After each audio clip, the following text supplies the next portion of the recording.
Here's who stood out on day 12 of 49ers training camp. Keep in mind, Brandon Ayuk did not make an appearance. The good, free safety George Odum. He intercepted 2 passes thrown by Brock Purdy. More on him in a minute. On both plays, Odum started in the post and picked off the ball near the sideline, which shows how much range he has.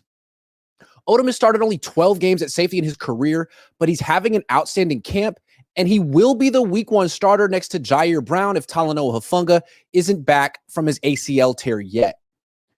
Cornerback Renardo Green. He played extensively with the starters because Isaac Yiadom has missed the past 2 practices, and Travarius Ward doesn't play every rep.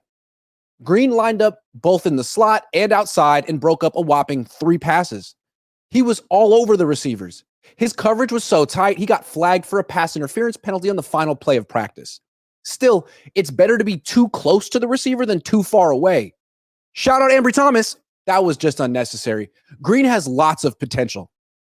Defensive tackle Malik Collins.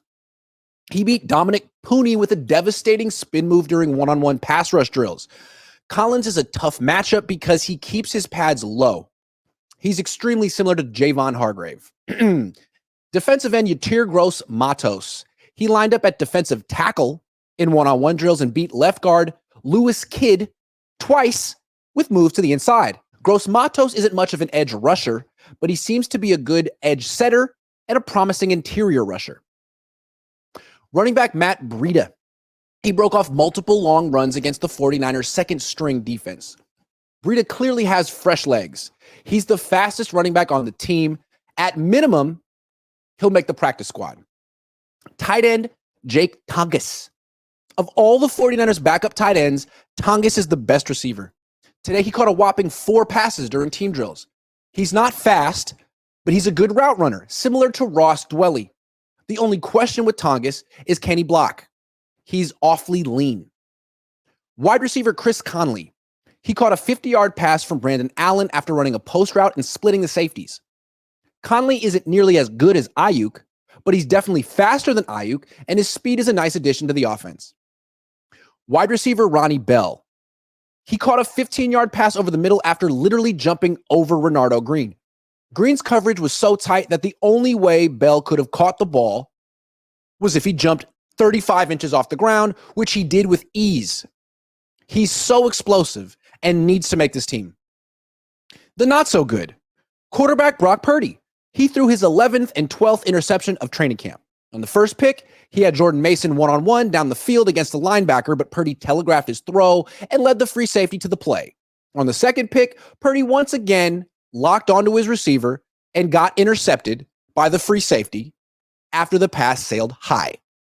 Purdy is an excellent quarterback for the 49ers when he has an all-star cast, but today he didn't have Trent Williams, Brandon Ayuk, or Christian McCaffrey, and as a result, he wasn't special. Franchise quarterbacks are supposed to be able to pick up the slack and carry the team no matter who's out there. It remains to be seen if Purdy is a franchise quarterback. How successful would he be on a team like the Patriots or the Giants? Would they win with him? I'm not so sure. Right tackle Colton McKivitz. He gave up 2 sacks during 11-on-11 team drills, 1 to Leonard Floyd and 1 to Nick Bosa. McKivitz is a human confidence booster. Anyone who faces him wins and feels great afterward. Defensive end Leonard Floyd.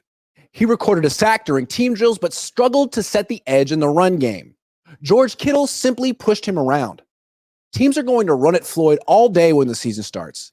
He shouldn't be a starter. Quarterback Tanner Mordecai. He threw 3 passes in team drills and sailed 2 of them way over the intended receiver's head. Yikes. Still, it's hard to judge a quarterback based on 3 throws. He never had a chance to settle into the practice, and I still think he's better than Brandon freaking Allen. Right guard John Feliciano. He missed practice again today and has practiced just a few times this offseason. Is he on the verge of retiring? His body seems to have broken down. Defensive end Robert Beal. He beat a tight end during one-on-one drills, but lost to every offensive tackle he faced, including Brandon freaking Parker. Beal is not a difference maker. Right guard Jarrett Kingston. He got pushed into the quarterback during one-on-ones by Kalia Davis and Evan Anderson. Kingston shouldn't make the team.